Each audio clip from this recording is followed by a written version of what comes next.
Hello, everyone, and welcome to This Agency Life, the podcast that documents the life of two people attempting to run an agency based in London. Today, I'm joined by our operations director, Vicky. How are you doing? Hello, good, thank you. I love the word attempting.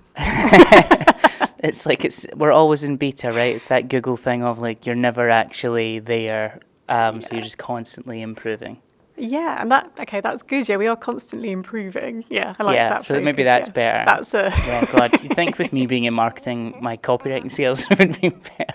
No, I mean to be fair, it has been hell of a month. We're only on the 4th of October now, but yeah, it's been It's been a good couple of months though, I think, because we've been working a lot on the business.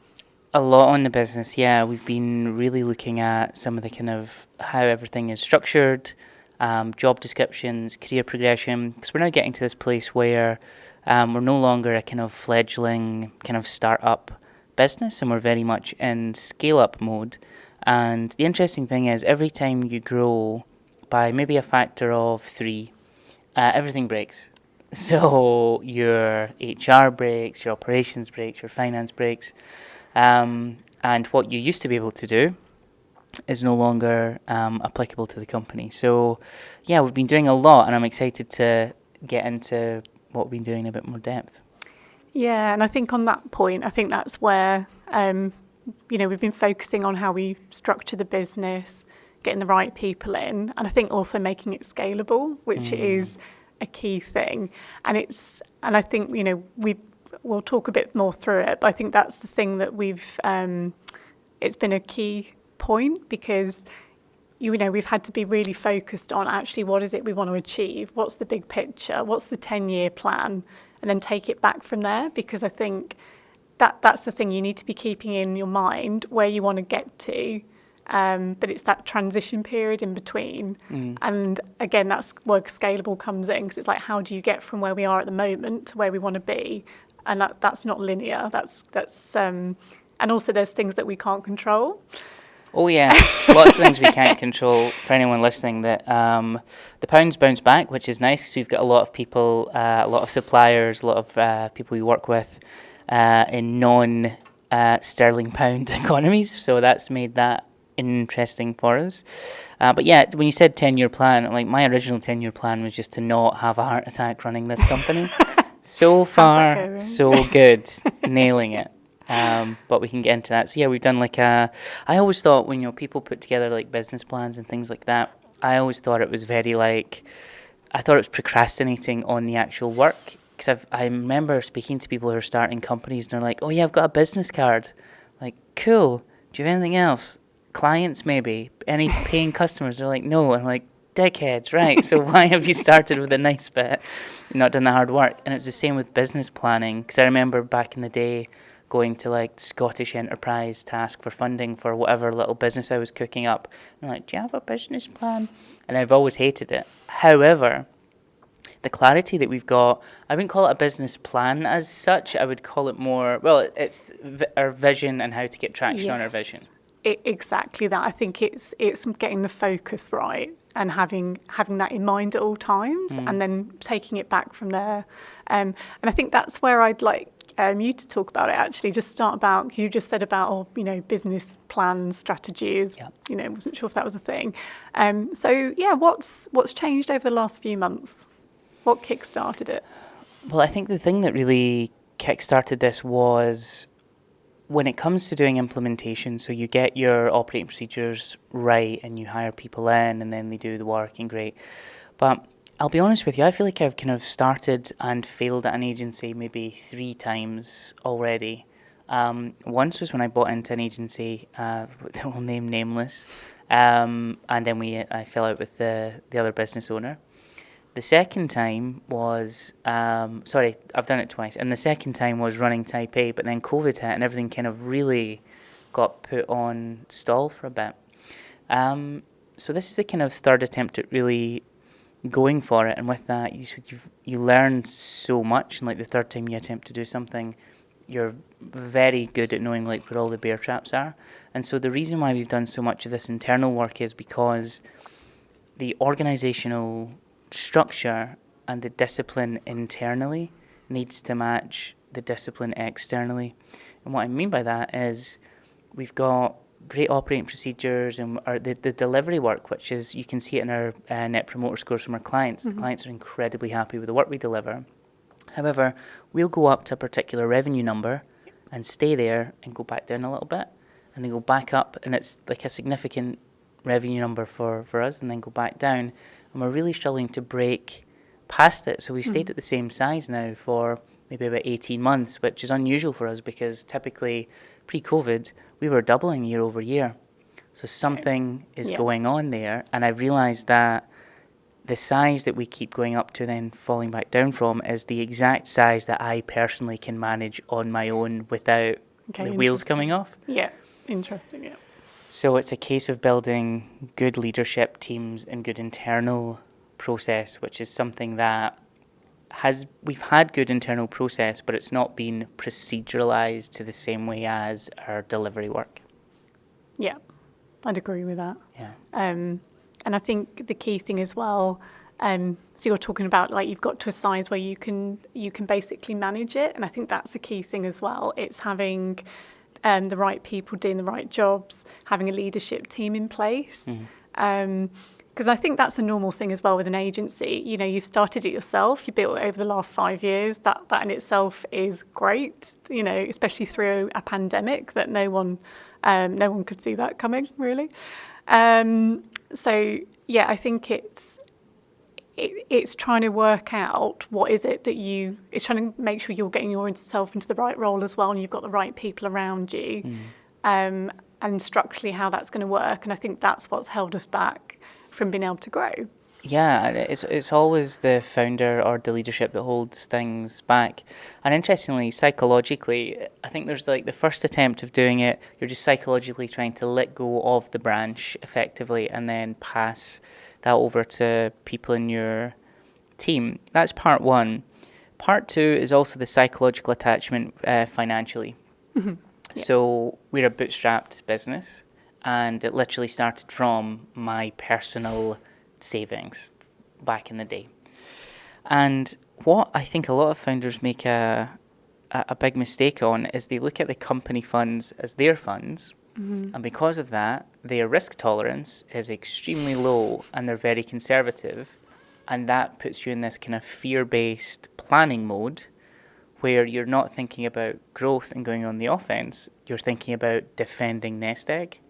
So I've taken steps to make sure that isn't an issue with me. Yeah. And we're now looking at company capital to be deployed. And actually, one of the things that helped at the start and then really hindered us was getting our FD to do management accounts. At the start, it's really interesting to see where all the money's going so you can save in the right places and grow in the right places. But they're hitting you with all these kind of industry standard numbers. 20% net is the correct number. 10K per head is the right revenue. This is what your EBIT should be. That's all very well and good. And month to month, if it's not hitting that, they're like, oh, well, we need to make these changes and blah, blah, blah. It's like, well, actually, if we're going to go through a period of growth and we need to invest, we're just not going to hit them. And I think realising that and being mature about it, I'm like, that's fine for Q1 next year. But for the next 6 months, we're hiring and we're investing. So we're not expecting crazy profit margins. Exactly. It's getting that balance, isn't it? It's understanding that. And this is where the measurement bit comes in as well, and that's crucial. It's understanding that I know what to expect, that I know that investment is going to pay up in the long run, and that's the only way really that we're going to be able to grow is if we invest up front, and we basically forecast in the sense of we know when we're going to take a hit, but actually the idea is if we invest in these people, we have this plan, we know how we're going to grow it from a marketing point of view, marketing, sales, client retention, then it gives you that confidence that it's going to grow and go the right way. Because to be honest, I think if you've got the plan and you've got it in front of you, I'm an ops person, so that's my thing. If I haven't got a plan, I panic. Yeah, if there's something that's not, if there's no colour coding on a spreadsheet, exactly. not good. This morning, Yeah, and I think as long as you've got the plan and you know what to expect, or you know, and you also monitor that over time as well. That's critical. Not just doing it and then being like, right, because for example, you know, at the moment we're going to a recession, that is going to impact things. But I think we're actually, as a company, I think we're in a good position in the sense we're doing this now. So, because I think if you're in an agency and you don't have the focus of what your plan is or where you're going, I think that's where it could be dangerous. Yeah, because typically, and most agencies I'm sure will agree that we've experienced this like crazy bull run where like everyone who's experienced growth in the agency world has just been riding the wave of industry growth. It's not some amazing new business skills that SEO agency people have. It's just that the market's expanding and they exist. That's it. That's maybe going to change. I think with recession, actually, that's a really good thing for us. Weirdly, I think we're a very recession-proof business because if we think about marketing spend, the first thing to go is not organic because it's such a low line item, and it's like seen as like a really nice, easy, low-cost way to like retain traffic and retain revenue. Whereas things like print, TV, radio, display, typically is the first things that start getting hit. Yeah, exactly. So yeah, I think that's where it's just that thing of having the vision in mind, what the focus is, what the growth is, and then working back from there and making plans. That's where we're at the moment. So we've got our 10-year plan, and we've reviewed, you know, what our focus is as a business. And yeah, I think I don't know where we want to go now, but I feel like it'd be good to talk about the values. Yeah, I think that's another big thing that we've really focused on. So before, it's very easy to hear things like corporate values and be like, oh, God, you know, like Bic pens, what's their corporate values? Or, you know, like Chubb locks and door hinges. Do they really? They've got corporate company values?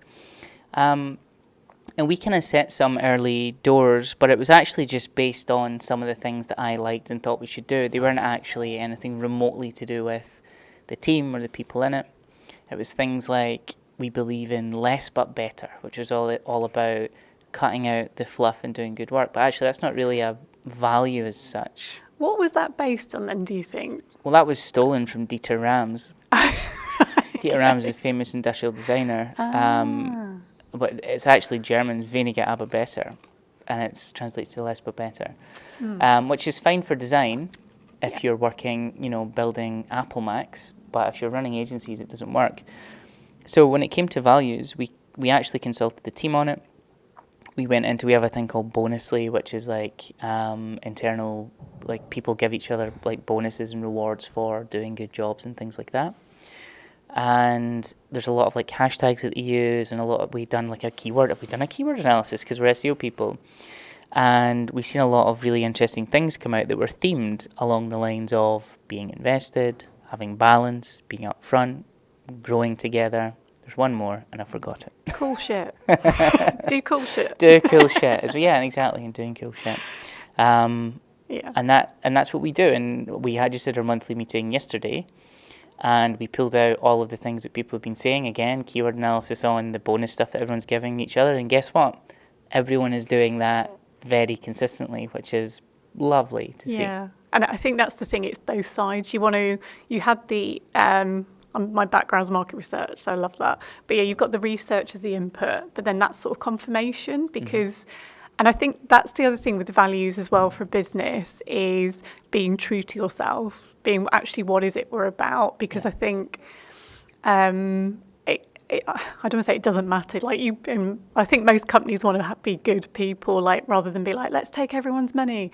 But I do think if you're aligned on them, it's core. And actually, the more now we've gone through that process recently, it's become more top of mind. And actually, I'm now seeing it a lot more in the stuff we do. And I'm like, okay, why doesn't that work? Oh, right. Well, it's because this doesn't align with our values, or, you know, this behaviour doesn't align with our values. So, and that's helped, like, you know, because we're restructuring as well, we're looking to hire. So when we're interviewing people, it's keeping that in mind, because you can have like the best person from the job, maybe from a technical point of view or experience point of view.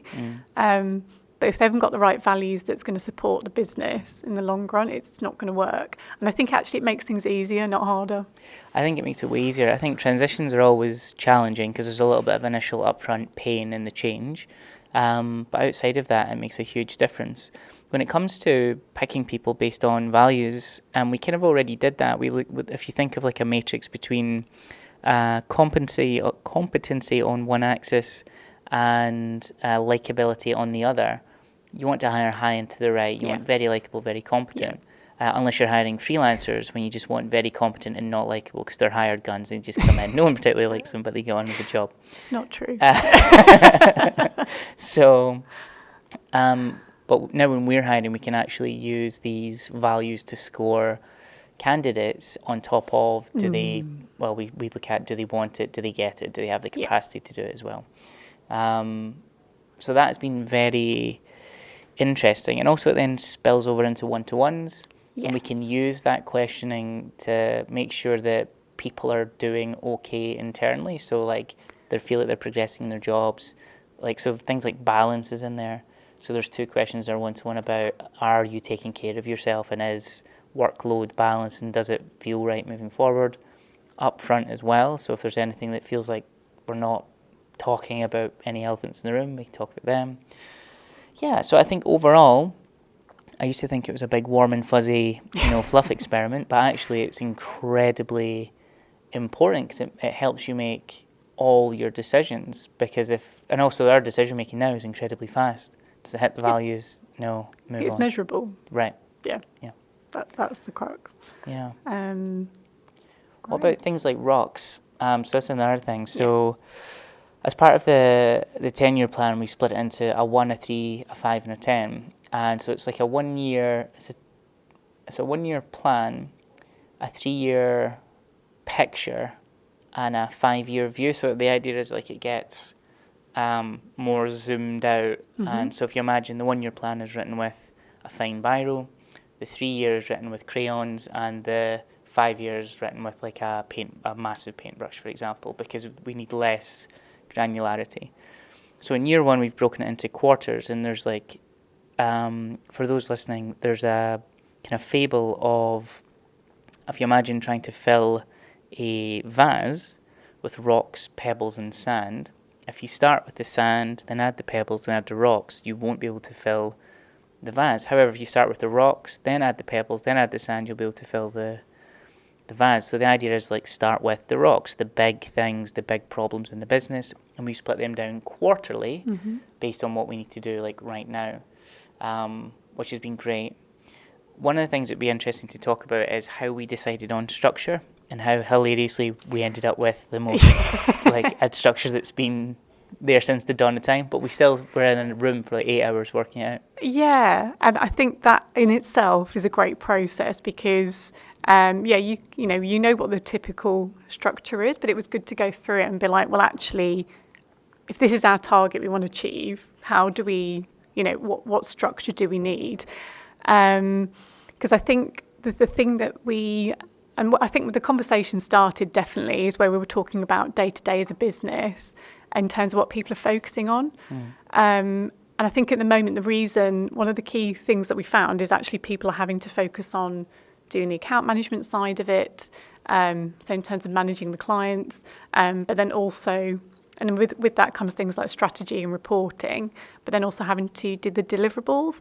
And in terms of deliverables, when it comes to SEO, for example, you've got technical, you've got content, we also do the link building. And I think what we were finding is, there's a couple of things really, like people are having to do a lot.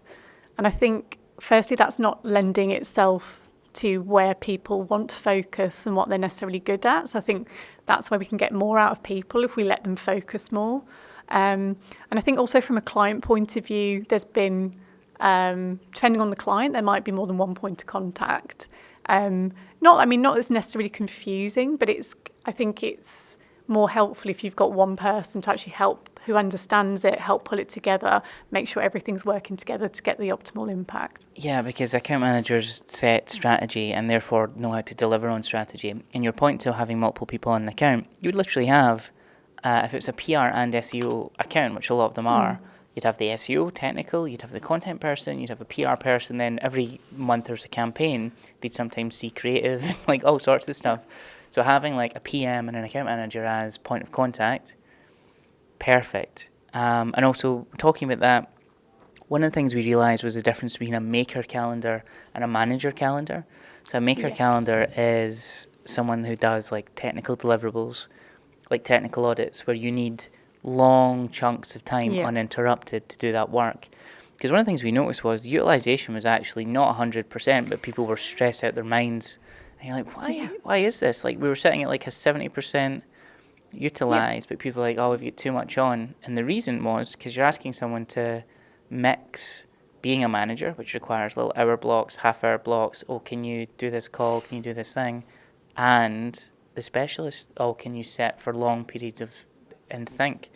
And those two don't go together. So that's why the context switching was killing us. Yeah, and I think the interesting thing is that I've seen that across so many companies. That's happened quite a lot.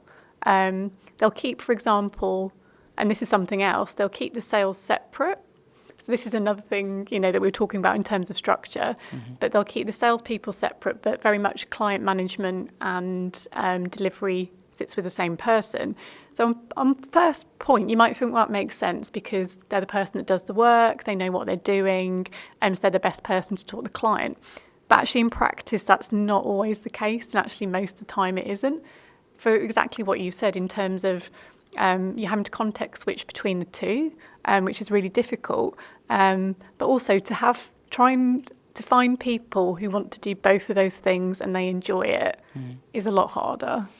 This is it. So I've noticed that as in SEO, like we typically put out job descriptions for unicorns and we don't even realise it. Like how many people are like... I love unicorns. Yeah. It's like the national animal of Scotland. Yeah. So how many people do you know that are like highly technical, who are great at speaking to people and excellent communicators, who have commercial nous and have and also have the experience for strategy? Even if you get all that together, typically someone that senior does not want to sit and be doing keyword research for the millionth time in their life. They want to be working out the big broad strokes of how to move the business forward. So actually changing it like that is huge, and putting sales and account management together. So that now sits under a commercial director, and that's run by the account managers are line managed by a commercial director, and then the specialists are another nice thing about having specialists or makers, whatever you want to call them, is there's no more ceilings to progression. So before, after you hit account management level, which is kind of mid to senior in our business, the only way to progress was to manage teams. Now, if we're not growing fast enough for us to be hiring enough people for you to be managing teams, you're not progressing. And that's where a lot of this stultification came with people's career progression. So we're now allowed people to go right up to, I think it's like 80k salaries as a specialist. Yeah. Which, to like an agency SEO that's not a head of department running 80k, even in London, is not common, I don't think. No, and I think the key thing there, I think you've hit the nail on the head, is having those scales as well. People are just they want to be more invested because they know actually I can upskill, and that means I deliver better work for the company, for my clients. And that in itself, if you can make yourself more valuable, that's what we're going to reward. That's the sort of people that we want. Yeah.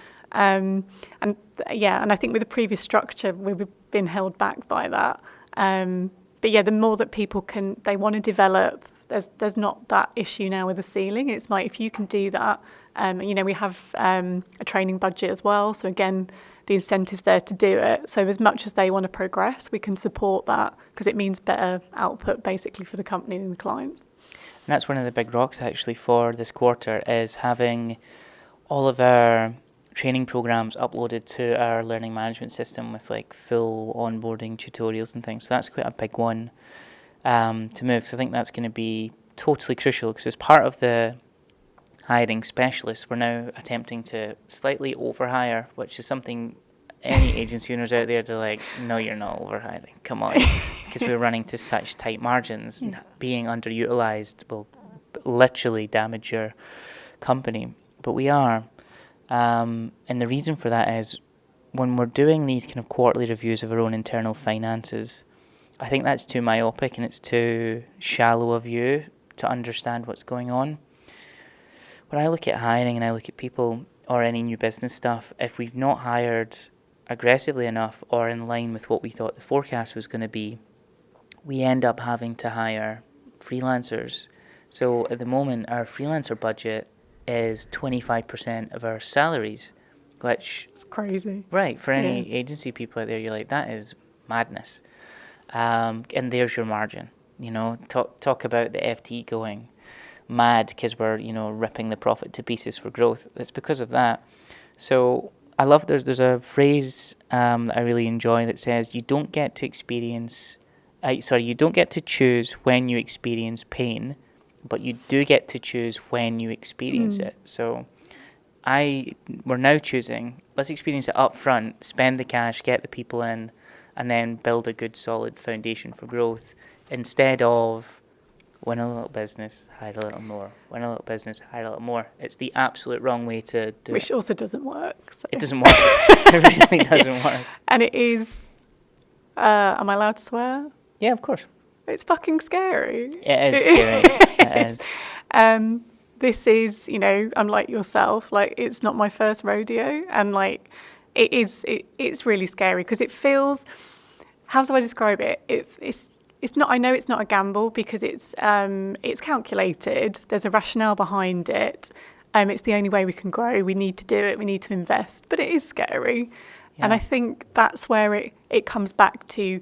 Keep yourself focused on the plan. Like we have weekly catch-ups. We look at, where are we at? Like, and there will be stuff as well on a week. The reason it needs to be weekly, there's stuff in that week that will change. Yeah.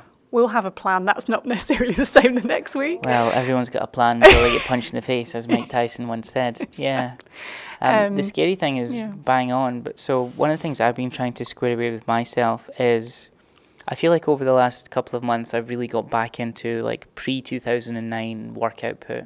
So like very early starts, very late finishes. And it's like real, what would now be deemed as like toxic hustle mentality or whatever. But although I'm talking about it now, I've just stopped telling people. So I just do it in private. But I feel better that way and I really enjoy it. And I think it's taken... COVID really done a number on a lot of people, myself included, just from a personal confidence point of view. So that fear that you're talking about doing these things, I think only comes when you're not personally ready and taking care of yourself. And because a lot of it, especially if you're leadership, it falls on you all, regardless of what happens, it's ultimately your fault. That's one of the things that I talk to you about a lot, where I'm like, I modulate between anger and frustration. Anger, because things aren't always going the way we want them to go. Frustration, because it's usually my fault. And in some way, right? It could be like, a freelancer doesn't quite hit the nail on the head. Well, I did hire them, So it's one of those kind of things. And then I think, taking care of yourself and allowing yourself to do what you want. And for me, it's living in a very extreme way and getting back into that flow again. Yeah, everything is better. I actually had tons of back pain the last couple of months, and then since I started going back to my old extreme work routine, it's went away. Excellent. But you also have your standing desk, don't you, in the office? Well, there's that. But also but when you're doing that kind of sort of extreme output, you do need to take care of yourself. So like exercising regularly, eating well, sleeping well, and just it's more self-discipline than anything else. Yeah, absolutely. And I think it's a lot of it comes from experience because I actually, sounds weird, but I genuinely enjoy work. I love what I do. I love operations. I love people. I love all of that. Bit weird, but it works for me. But yeah, I'm somebody, I think that's the thing. I like to always be on. I like to have the next step planned. I want to have something to focus on. I find it harder not to. But equally, I know from experience, I just have to... I want to do everything at once. I want to do everything at once, but I know to break it down because one, actually, it's better to do it that way and just, make sure things are done properly, which I'll always sure do anyway. But it's just not the burnout thing because I think, because that's the other thing when you're building an agency or evolving an agency, you can see that big picture and you just want to get there. But it's really having to break it down. And the way I manage it is having the plans because I know, I know I'm on track. I know what's coming up. This is fine. You've got to make it manageable and it is challenging, but you've just got to break it down.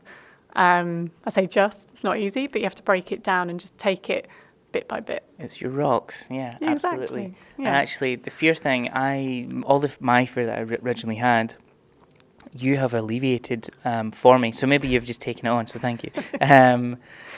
Having a plan, regardless of what happens, it doesn't matter what happens because we're just going to stick in it to the plan and just keep executing. So like anything positive that happens, cool. Anything negative that happens, also cool. And you just keep pushing towards it.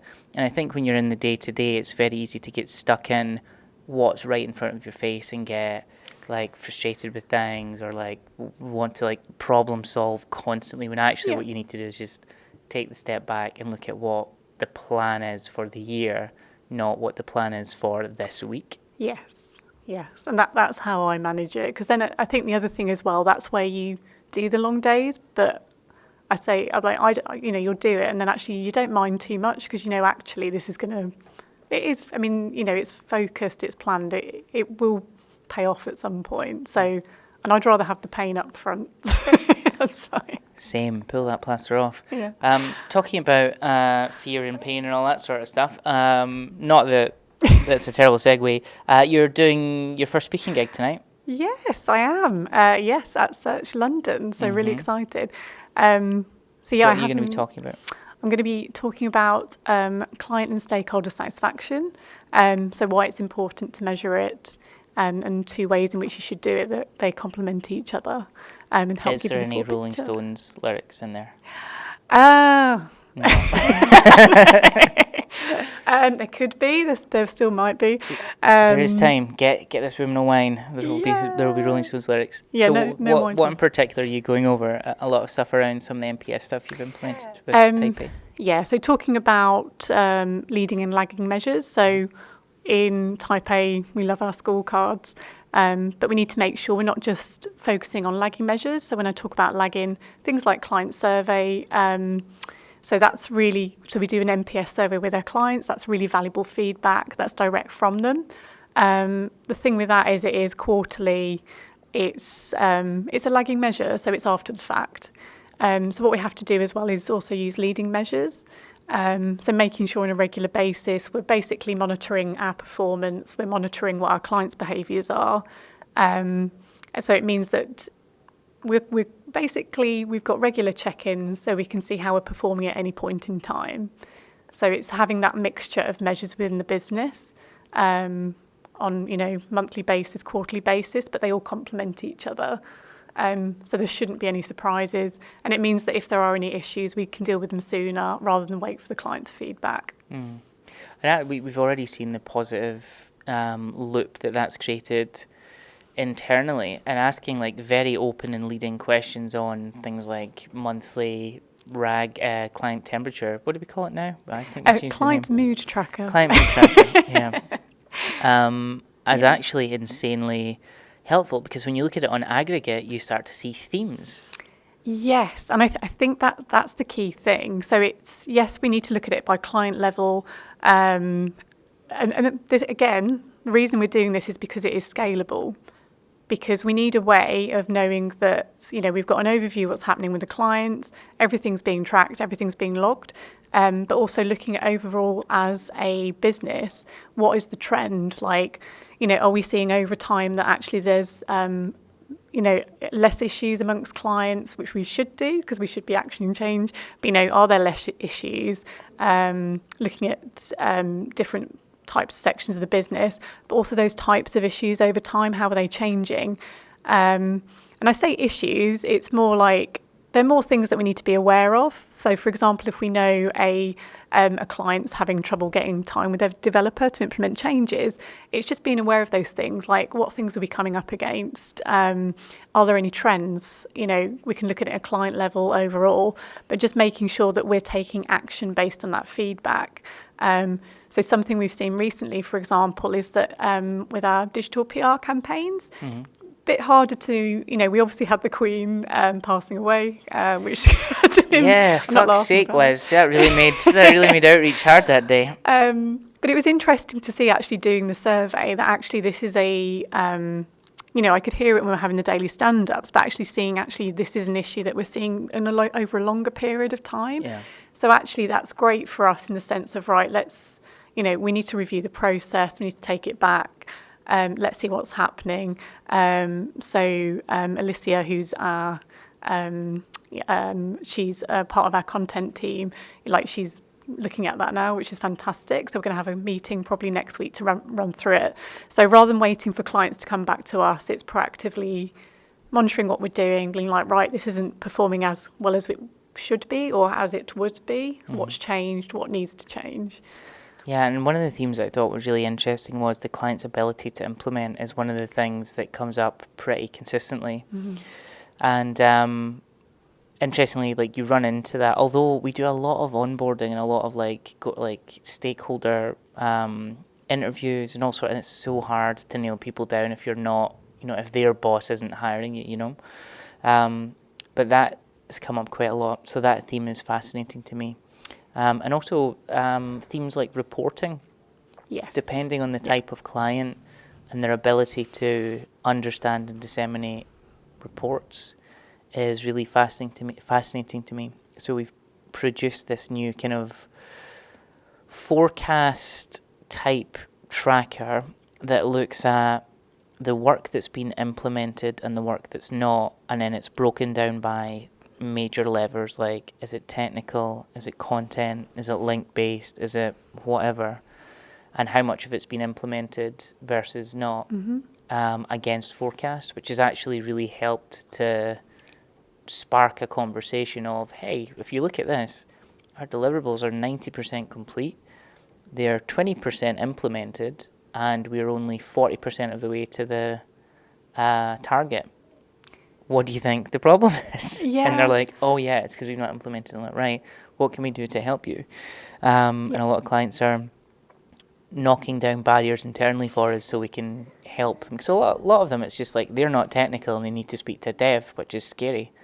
Yeah. And we love devs sitting on a Linux laptop. Talk to me. Tell me about it. And I think also just pushing for that access a bit more, because from our point of view, and I've seen this with the team, giving them the confidence though as well to be like, well, actually we can help with this. Can you give us access to this? Or actually our copywriter can do this. That'll help internally with your resource issue, and then we can implement it for you. So it's sometimes it is hard because if it's a dev thing, that's quite specialist. But sometimes it is as well just about trying to knock down those barriers a little bit and just trying to get the access we need. So that's what we're seeing. And I think what's great is when I'm, with the team on calls and I can see them actually, they're focused now more on following up, which sounds... The reason I'm highlighting that is because it's rather moving on to the next deliverable. It's constantly being like, okay, how's that going? Can we help more?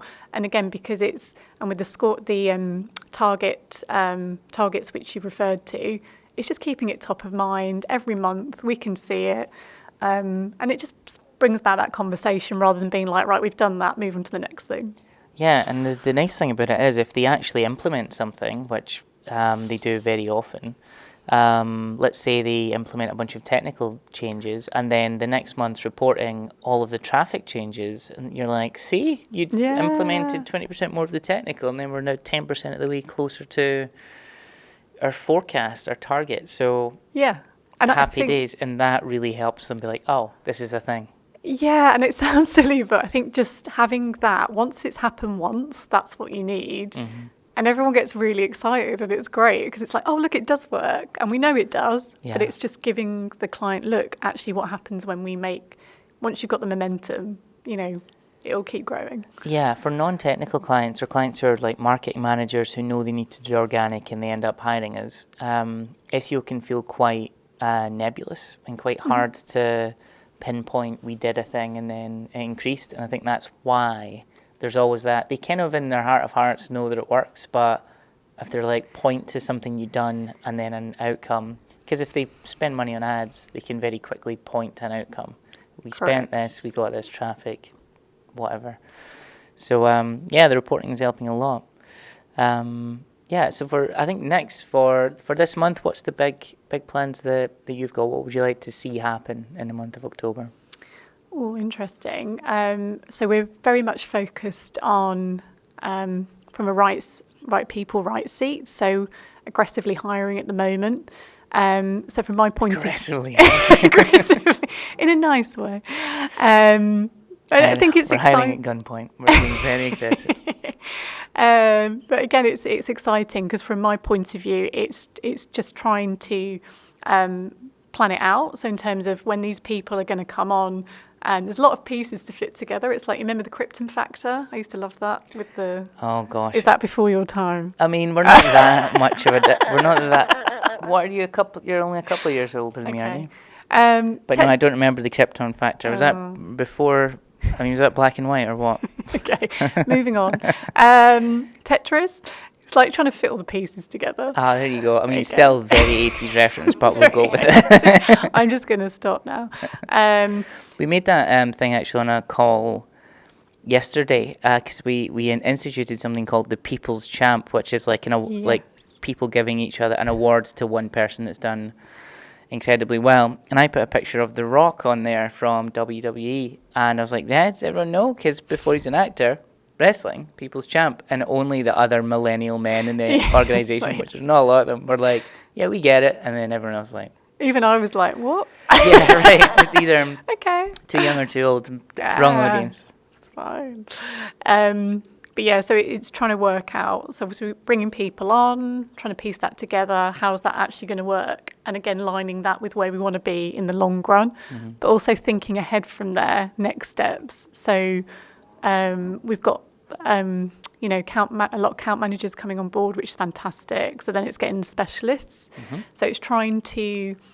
That'll be my focus, managing that process, but also come back to that scalable thing because I do want to relook at how we manage, deliverables internally. So we are very much focused on output rather than input, and I think the way we do things at the moment probably focuses a bit too much on deliverables rather than results. So I think we're starting to do that more with talking about the reporting templates. That's helping. I think from my perspective, there's something that I need to think about. In terms of how we manage people's monthly plan for the clients. But I think the other thing I'll add to that, I think with having the account management structure, that will make it a lot easier. Absolutely. And so the big part of it is like the people doing the work used to also be running the client accounts. That just doesn't work. I think it's fine when you're small. And that's, I think, to go look back to what we spoke about at the start. Then the systems break. So if you've got, less clients to deal with that are... This is the funny thing. We've never actually had loads of clients in Taipei, but the value and the size of them has went up. It's impressive. A lot, right? Yeah. And it's just getting the right setup for that. And, a lot of SEO agencies are very delivery focused. They actually get logins to sites and all of that. We are very much a consultancy rather than a delivery company because these companies are national businesses with sysadmins that have to get everything. For example, we've tried to get a PR asset on one of our new clients' websites. We need to fill out IT and OPSEC security forms for it. That needs client services. That needs account managers. So it's just really leaning into what we are. And as part of that plan is we now know who our actual clients should be and who they should not be. Yes, exactly. So very targeted, and that's to work for both sides as well, because I don't think it's not fair us taking on clients that aren't right for us and vice versa. Yeah. Because we want to make sure we can do the best we can. So we've been very, very targeted now in terms of who we're speaking to, and I think also having the account manager part of that process, again, that will make a big difference, because they know, they'll be getting to know the client, they'll be the ones working with them day to day, and they'll just have a better understanding of actually what's important to them and what can we do for them. Yeah, absolutely. Very cool. Do you have anything else on your agenda for today, or shall we start to wrap up? No, I think it was more, it was just generally about focusing on the business growth, really. So, yeah, it's been a lot, and thank you for this month. It's been amazing to see just you going for it, and it's really helped to give us a bit of clarity on where we're at. And I'm really happy that we're pushing in this direction. I'm incredibly excited to see your talk later, as I'm sure half of the London SEO scene are as well. So I think we'll leave it there, and we will catch back up with you same time next month. Thank you, that was great. Thank you, Ross.